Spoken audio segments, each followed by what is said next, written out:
자, 오늘 오후에 다 같이 읽으실 성경 말씀은 민수기 23장 19절입니다. 민수기 23장 19절.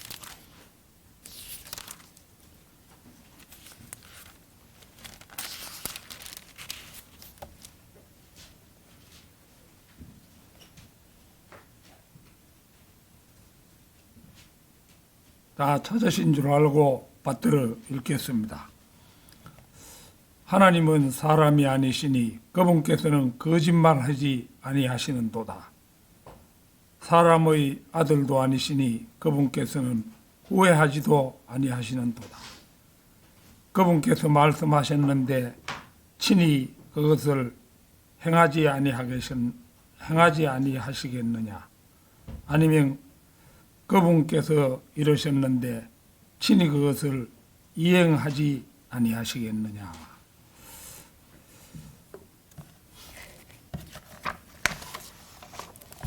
자, 오늘 오후에는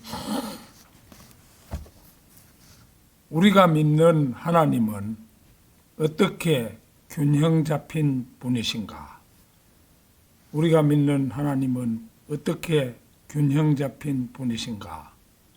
이런 제목으로 말씀드리겠습니다. 우리는 하나님에 대해 균형 잡힌 시각을 가져야 합니다.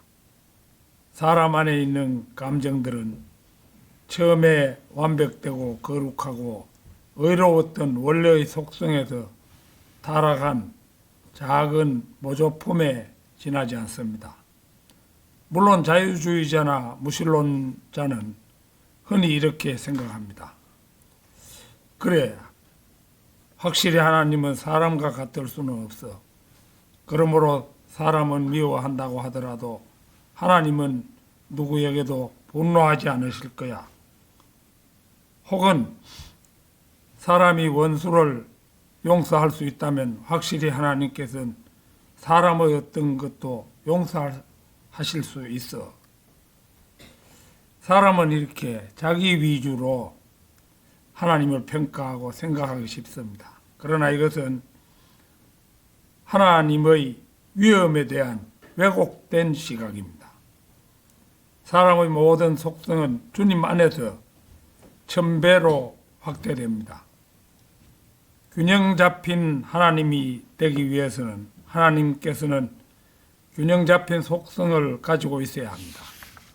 전능하신 하나님은 완벽한 존재여야만 합니다. 그분의 질투 또한 완벽해야 합니다. 그분의 사랑도 완벽해야 하며 그분의 의 또한 완벽해야만 합니다. 하나님이 인간에 지나지 않는다면 하나님은 완전히 실망스러운 존재에 지나지 않습니다. 하나님은 인간과 같지 않으십니다. 하나님은 하나님이시며 그분의 거룩함은 완벽하십니다. 그분의 의는 완벽하시며 그분의 공의 또한 완벽하십니다. 하나님께서는 죄의 책임을 묻지 않으시거나 죄인의 죄들을 결코 간과하시는 분이 아닙니다. 어떤 식으로든 간에 죄에 대한 값이 지불되어야 합니다. 대속이 아니고는 용서하실 수 없는 인간의 범죄들에 대해 하나님께서 기꺼이 그 값을 치르시려는 분명한 사실이 갈보리 사건입니다. 물론 문제는 하나님이 사람을 자신과 같은 존재로 보고 사람의 형상을 따라 신을 창조하거나 인간의 이교도적이며 환상적인 상상에 근거해서 신을 만들어내는 데 있습니다. 성경의 하나님께서는 인간을 자신의 형상대로 창조하셨지만 인간은 타락했습니다. 따라서 인간의 정서와 감정, 질투, 분노, 공의, 웃음, 눈물, 거룩함, 선함, 친절함, 자비 등은 그 자체가 타락되어 있습니다. 이것들은 창조주이신 하나님의 인격이 축소화되어 에덴 동산에서 인간에게 주어졌던 것으로 한때는 위대하고 거룩했었습니다. 비록 하나님은 육체를 입은 인간이 되셨다 하더라도 하나님께서는 본질적인 영으로 계십니다. 따라서 그분은 균형 잡힌 존재이며 그분의 모든 속성은 완벽하십니다. 그분은 단순한 인간이 아니십니다. 따라서 우리는 그분을 인간과 같이 다룰 수는 없습니다. 하나님은 사람이 아니시니 그분께서는 거짓말하지 아니하시는도다. 사람의 아들도 아니시니 그분께서는 우회하지도 아니하시는도다. 이처럼 우리가 믿는 하나님께서는 인간이 아니십니다. 예컨대 지옥은 있을 수 없으며 사랑의 하나님께서 무기력한 인간을 영원히 그곳에 가두어 두실 수 없으리라고 주장하는 것은 죄의 편에서 본 하나님에 대한 부조화된 견해에 지나지 않는 것입니다. 우리가 믿는 하나님은 어떻게 균형 잡힌 분이신가? 첫째로 하나님께서는 거룩한 분이시라는 것입니다. 거룩하다는 것은 모든 더러움에서 자유로운 순수함을 의미합니다. 하나님께서는 절대적으로 순수하신 분이라는 사실입니다. 요한일서 1장 5절을 찾겠습니다.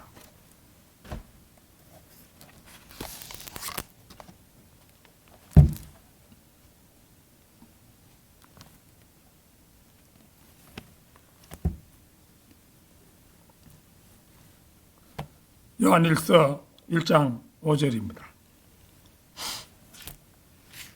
그렇다면 우리가 그분에 관하여 듣고 너희에게 선언하는 전언이 이것이니 곧 하나님께서는 빛이시오 그분 안에는 어두움이 전혀 없다는 것이라.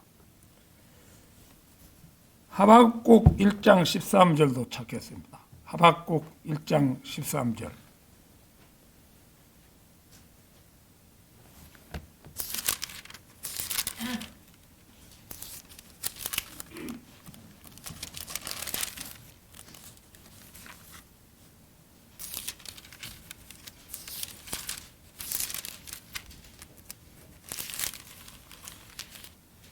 하박국 1장 13절입니다.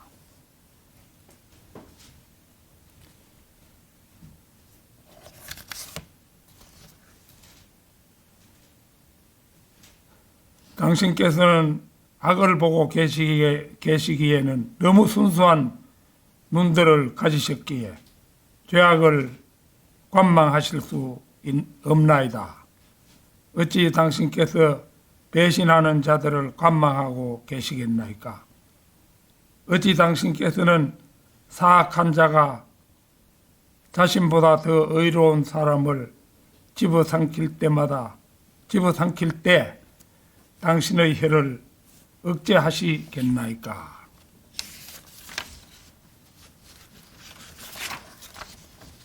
출애굽기 15장 11절도 찾겠습니다. 출애굽기 11장 15절.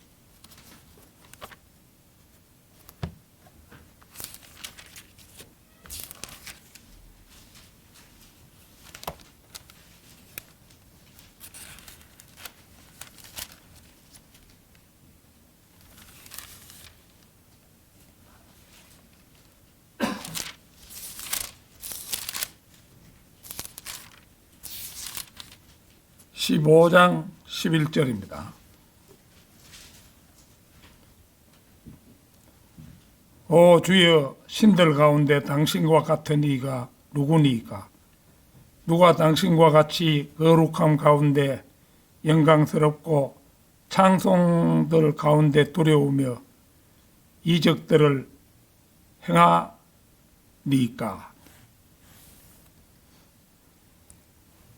성경에서 수많은 구절이 그분의 거룩하심을 역설하고 있습니다.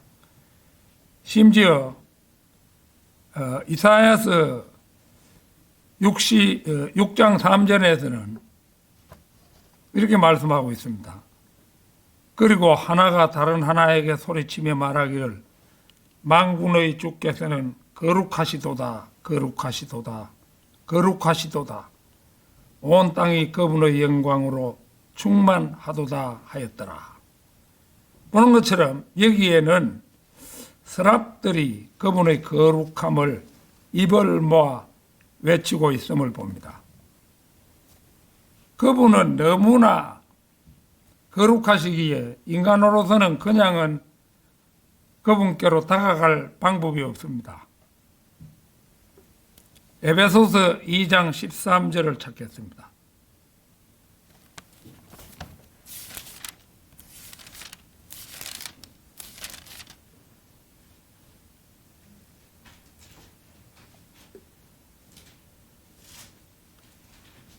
그러나 예전에 멀리 떨어져 있던 너희가 이제 그리스도 예수 안에서 그리스도의 피로 가깝게 되었느니라.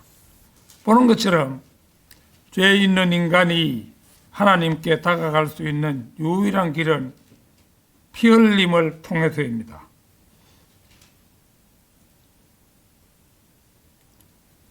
왜냐하면 육체의 생명은 피에 있기 때문이며 하나님은 생명이시고 하나님께서 사람에게 생명을 주셨기 때문입니다. 아프리카 밀림 속의 이교도라 할지라도 피 흘림이 없이는 죄사함이 없다는 사실을 알았습니다. 히브리서 9장 14절을 찾겠습니다.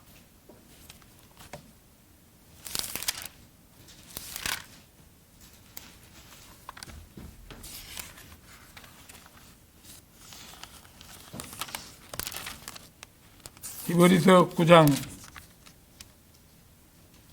14절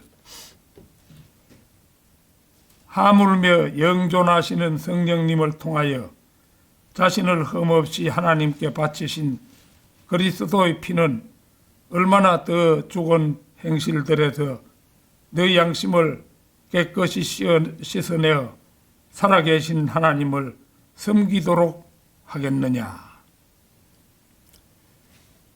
여기 이 말씀은 우리가 마음의 구상과 모든 죄과 모든 죄와 싸우는 영적 전쟁을 할 때 도움을 주는 가장 귀중한 약속 중의 하나입니다.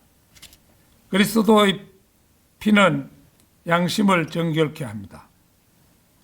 성도가 옛 육신의 생각과 구상으로 괴로워할 때 이 피를 주장할 수 있습니다. 그는 자신의 모든 내적인 것들에다가 이 피를 적용할 수 있습니다. 이것은 비로소 그는 죽은 행실에 관한 모든 악하고 죄된 것들로부터 자유로워질 수 있습니다. 그 피가 양심을 정결케 한 것입니다. 구약의 동물 제사는 아무리 많이 드려지고 아무리 반복적으로 드려졌어도 결코 드리는 사람의 양심에 관해서는 정결케 할 수 없었으나 이 더 나은 피만은 우리의 양심을 정결케 할 수 있는 것입니다. 우리가 믿는 하나님은 어떻게 균형 잡힌 분이신가? 둘째로 하나님은 사랑이시라는 것입니다. 요한일서 4장 8절을 찾겠습니다.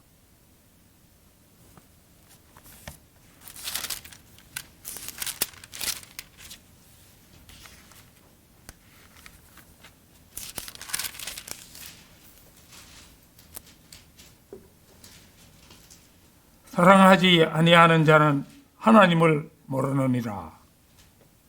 이는 하나님께서 사랑이시기 때문이라. 여기에서 사랑은 동기가 아니라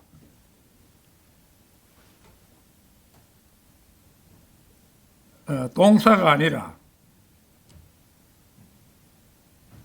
이 사랑이 동사가 되자면은 사랑에다가 전미사 하다가 붙어야 되죠. 뭐 사랑하다 이래야 동사가 되지요.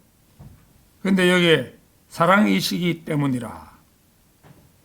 요 이시기는 그 조사니까 사랑은 명사입니다. 즉 하나님은 사랑이신 것입니다. 하나님께서 회심한 사람의 마음속에 사신다면 그들은 하나님을 사랑해야 합니다. 왜냐하면 하나님은 사랑 안에 거하시기 때문입니다. 바로 앞절에서 요한은 말했습니다. 사랑받는 자들아 우리가 서로 사랑하자. 이는 사랑은 하나님께 속하기 때문이라. 그런즉 사랑하는 모든 자마다 하나님께로부터 태어나서 하나님을 아느니라. 사랑은 사랑을 받는 사람의 안녕을 기뻐하고 바라는 것입니다. 사랑은 주는 것입니다. 진정한 사랑은 심지어 원수까지도 사랑합니다. 마태복음 5장 46절 찾겠습니다. 마태복음 5장 46절.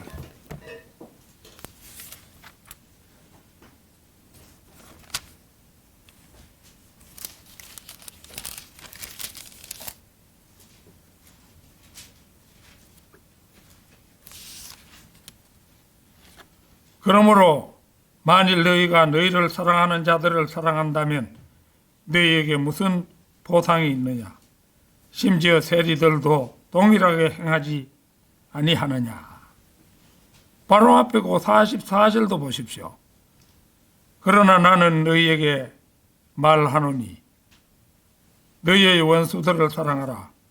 너희를 저주하는 자들을 축복하며 너희를 정오하는 자들에게 선을 행하라. 그리고 악의적으로 너희를 이용하고 너희를 박해하는 자들을 위하여 기도하라. 누군가를 사랑한다면 뭔가를 주고 싶어 합니다. 또한 여러분이 누군가를 사랑한다면 그들과 시간을 보내고 싶어 합니다. 여러분은 하나님을 사랑하십니까? 만약 그렇다면 여러분은 그분에게 악한 것을 생각하기를 주저하며 항상 그분에게 최상의 것을 생각하고 또 최상의 것을 그분께 드리려 할 것입니다. 하나님은 사랑의 아버지이시며 징계를 통해 그리스도인에게 자신의 사랑을 드러내십니다. 히브리서 12장 6절을 찾겠습니다.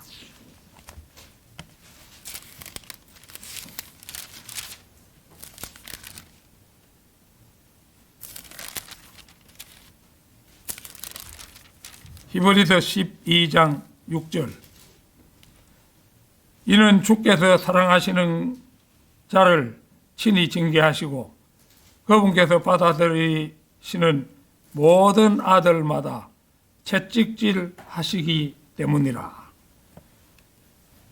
여기에서 우리는 하나님께서 징계하시는 대상이 누구인지 주목할 필요가 있습니다. 단지 잘못을 저지른 사람이거나 타락한 사람만 징계하는 것이 아니라 하나님께서는 죄를 지어 믿음에서 뒤로 물러난 사람이든지 그렇지 않은 사람이든지 그분이 받으시는 모든 자녀들을 채찍질 하시는 것입니다. 물론 하나님께서는 징계만 하고 계시지는 않습니다. 그분은 사랑하시는 것과 매질하시는 것을 균형을 맞추어 적절히 행하십니다. 하나님께서는 우리가 아플 때 아버지처럼 불쌍히 여기고 또 어머니처럼 위로해 주십니다. 하지만 많은 사람들이 하나님의 채찍은 뒤로 제쳐두고 그분의 사랑과 위로만을 강조하는 것은 잘못입니다. 그들은 하나님께서 주시는 사랑보다 너무 많은 사랑을 받으려 하고 하나님께서 주시는 징계보다 적은 징계를 받으려고 합니다. 그러나 성경에 나온 하나님의 사람들을 보십시오. 그들은 사랑과 징계를 적절하게 받았습니다. 때로는 사랑보다 고난을 더 많이 받은 사람도 있습니다. 특히 바울은 분명히 하나님의 자녀였지만 그는 그의 생애에서 매우 많은 고난을 당해야 했습니다. 왜 하나님께서는 그토록 사랑하시는 바울에게 채찍질을 가하셨을까요? 하나님께서 그를 징계하신 몇 가지 이유가 있습니다. 첫째는 그를 겸손케 하기 위해서였다고 할 수가 있고요. 둘째는 고난 중에 있는 사람을 위로할 수 있게 하기 위해서였고요. 셋째는 위에 있는 것을 사모하라고 고난을 주셨고요. 또 넷째는 하나님의 약속이 사실임을 확신시키기 위해서 그렇게 하셨고요. 다섯째는 하나님의 은혜가 시련 가운데 충분함을 보여주기 위해서였다고 할 수 있습니다. 우리가 믿는 하나님은 어떻게 균형 잡힌 분이신가? 셋째로 하나님은 신실하시다는 것입니다. 고린도전서 1장 9절을 찾겠습니다.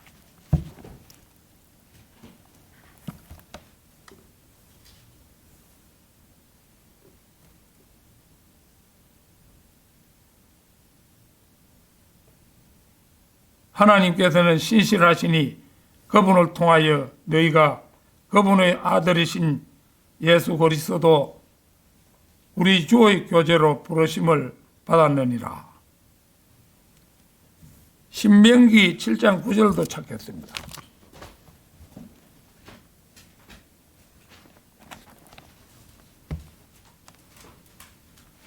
신명기 7장 9절.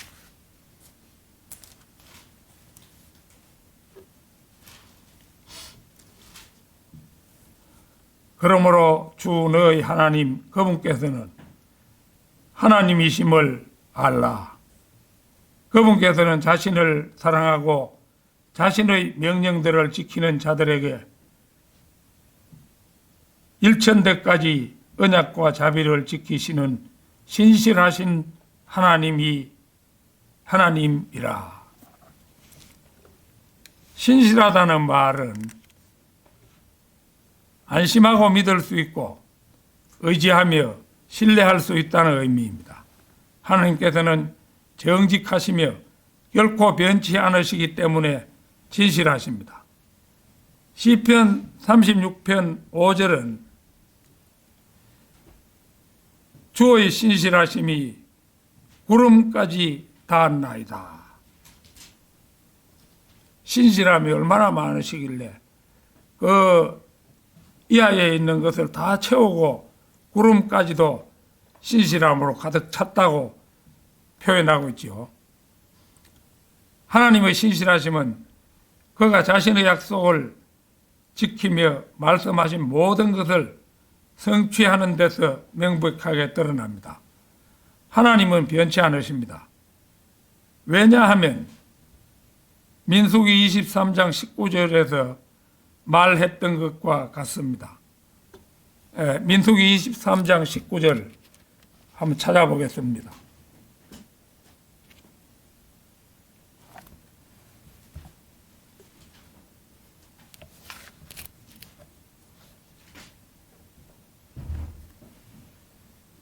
하나님은 사람이 아니시니 그분께서는 거짓말하지 아니하시는도다. 사람의 아들도 아니시니 그분께서는 후회하지도 아니하시는도다. 그분께서 말씀하셨는데 친히 그것을 행하지 아니하시겠느냐?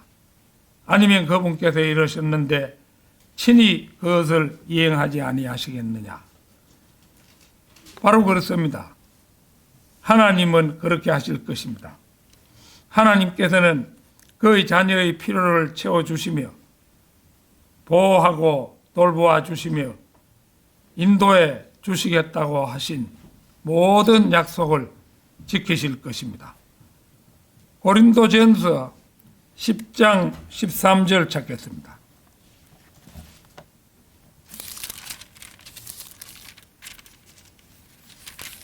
고린도전서 10장 13절.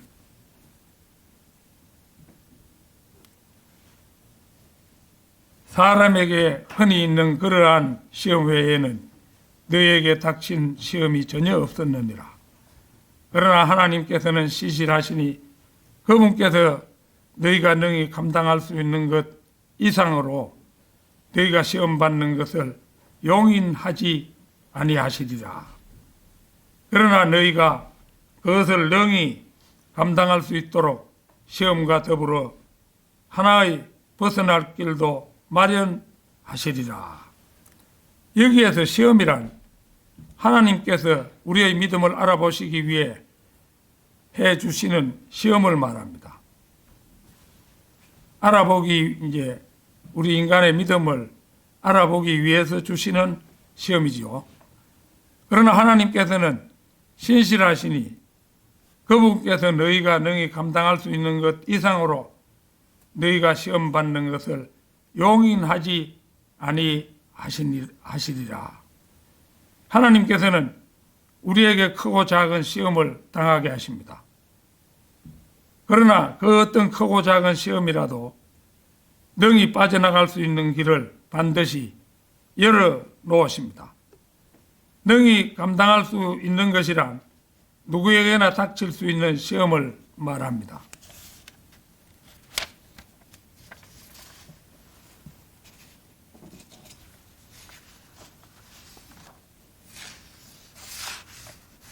쉽게 말해 우리가 당할 수 있는 시험을, 나도 당하고 내가 당하는 시험을 당신도 당한다는 의미입니다. 그러나 하나님께서는 신실하십니다. 따라서 우리의 능력으로 도저히 감당해낼 수 있을 만큼 힘든 고난으로 우리를 시험하지는 않으신다는 것입니다. 그리고 어떤 시험도 당하더라도 빠져나갈 수 있는 길을 반드시 마련해 놓으시든가 아니면 우리 힘으로 능히 감당할 수 있는 정도의 시험밖에는 주지 않으신다는 것입니다. 우리가 믿는 하나님은 어떻게 균형 잡힌 분이신가? 넷째로 하나님께서는 자비하시다는 것입니다. 마태복음 5장 45절 찾겠습니다.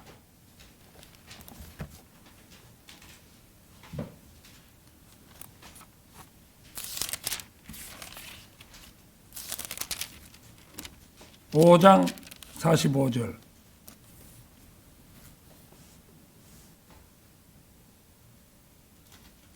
이는 너희가 하늘에 계신 너희 아버지의 자녀들이 되게 하려 함이라.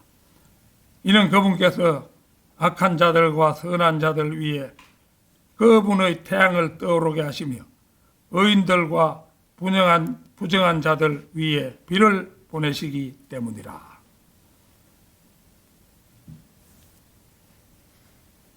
하나님께서는 무신론자에게도 좋은 수학을 주십니다. 어느 한 무신론자가 미국에 있었던 일인데요. 어느 한 무신론자가 목사에게 편지를 써보냈습니다. 목사님, 10월입니다. 나는 일요일날 심고 일요일날 전기질하고 일요일날 수확을 합니다. 10월이 되었고 나는 이 마을의 농부들 중에서 가장 큰 은행 계좌를 가지고 있습니다. 자, 이것을 어떻게 설명하시겠습니까? 그 목사는 그에게 답장을 썼습니다.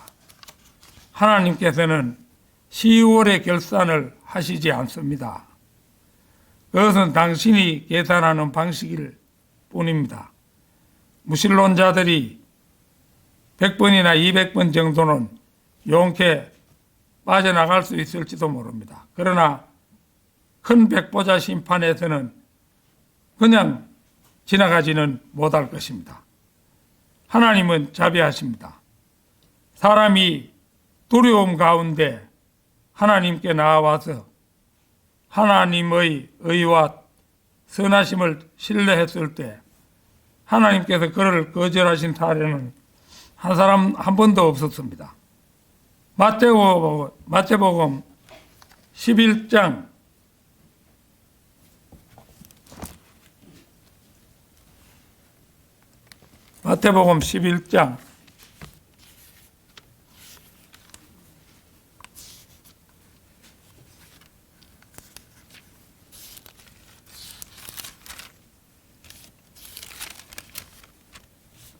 11장 28절에서 30절입니다.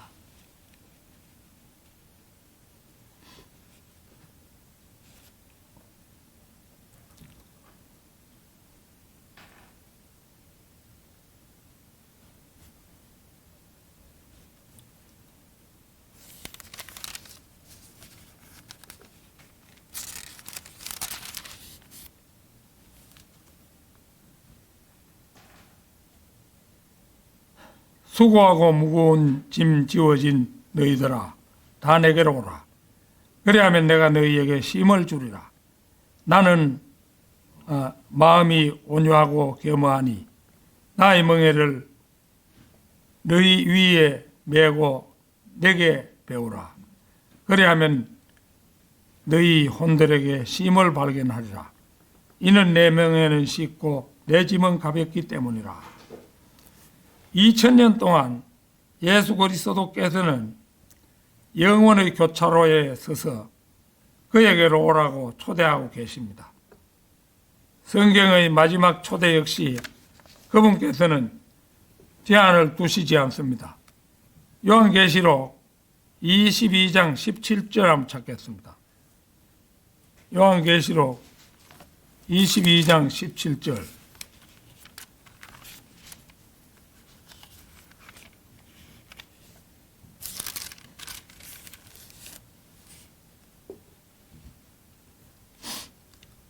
그리고 성령님과 신부가 말하기를 오라 하는도다. 그런즉 듣는 자가 말하기를 오라 할 것이요 목마른 자가 올 것이니 누구든지 원하는 자는 생명수를 값없이 취할지어다. 역시 하나님은 자비로우심을 알 수가 있죠. 우리가 믿는 하나님은 어떻게 균형 잡힌 분이신가? 다섯째로 하나님은 공의로우시다는 것입니다.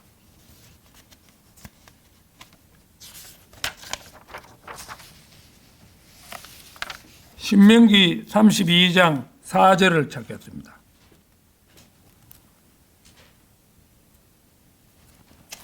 신명기 32장 4절입니다.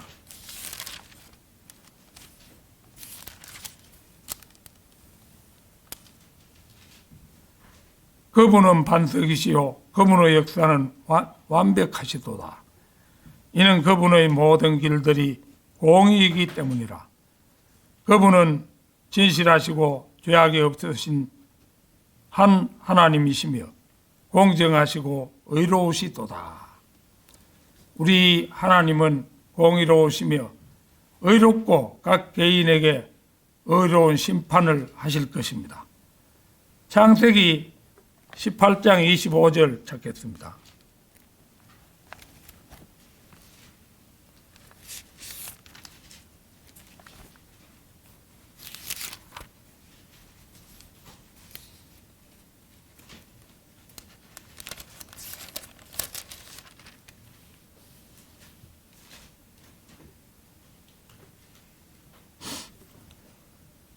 이런 방식으로 행하는 것, 곧 의인들을 악인들과 함께 살해하는 것, 그것이 당신께로부터 멀리 있기를 바라나이다.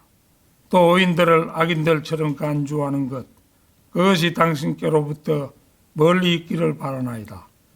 온 땅의 심판자께서 의롭게 행하지 아니하시겠나이까. 그분은 확실히 그렇게 하실 것입니다. 우리가 공의를 원한다면 그것을 얻게 될 것입니다. 하나님께서는 의로우십니다.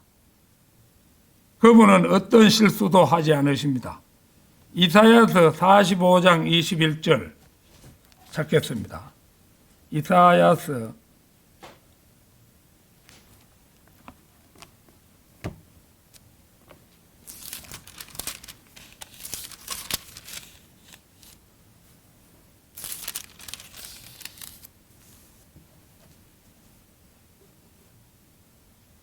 '너희는 알려서 그들을 가까이 데려오라. 그들로 함께 상의하게 하라. 누가 먼 예적부터 이것을 선언하여 왔느냐? 누가 이때부터 그것을 알려왔느냐? 나 주가 한 것이 아니냐? 그런즉 나 외에 다른 하나님은 전혀 없느니라. 정의로운 한 하나님이요 한 구원자인 나 외에 다른 이는 없느니라.' 공의로우시고 의로우시며 거룩하신 하나님은 공의롭고 의로우며 거룩하게 행해야만 합니다. 하나님만이 그 일을 행하실 수 있습니다. 결론적으로 균형 잡힌 존재로서의 하나님은 거룩하고 사랑이시며 신실하시고 자비하시며 공의로우십니다. 하나님께서는 어떻게 사랑이시면서 동시에 거룩함을 유지할 수 있으실까요? 자비하시면서 어떻게 동시에 죄인을 돌보실 수 있으실까요? 우리는 그 대답을 갈보리에서만 찾아볼 수가 있습니다. 우리는 골고다에서 죄에 대한 하나님의 분노와 죄인에 대한 하나님의 자비하심이 둘 다 표출됨을 알게 됩니다. 갈보리는 성도들의 공동 기반입니다. 그것은 모든 사람을 죄인으로 균일화시키며 심지어 그 기반은 하나님도 아들도 죄인으로 포함합니다. 이사야 53장 12절에서 예수 그리스도는 그는 범죄자들과 더불어 헤아림을 받았다. 예수께서 죄인들이 물에 잠기는 침례인 요한의 사역에 나오셨을 때 요한은 그를 저지하려 했습니다. 그때 예수님께서 마태복음 3장 15절에서 말씀하셨습니다. 마태복음 3장 15절 찾겠습니다.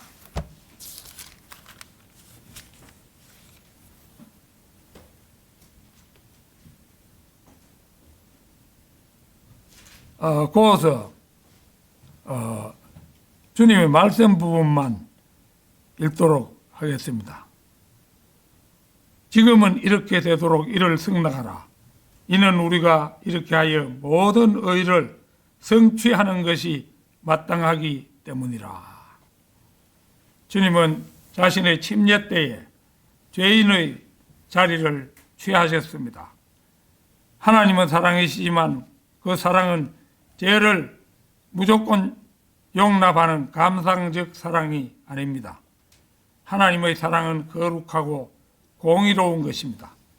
우리는 무엇보다 갈보리를 연구해야 하고 성경 말씀에 더욱 시간을 투입해야 할 것입니다. 다 같이 기도드리겠습니다.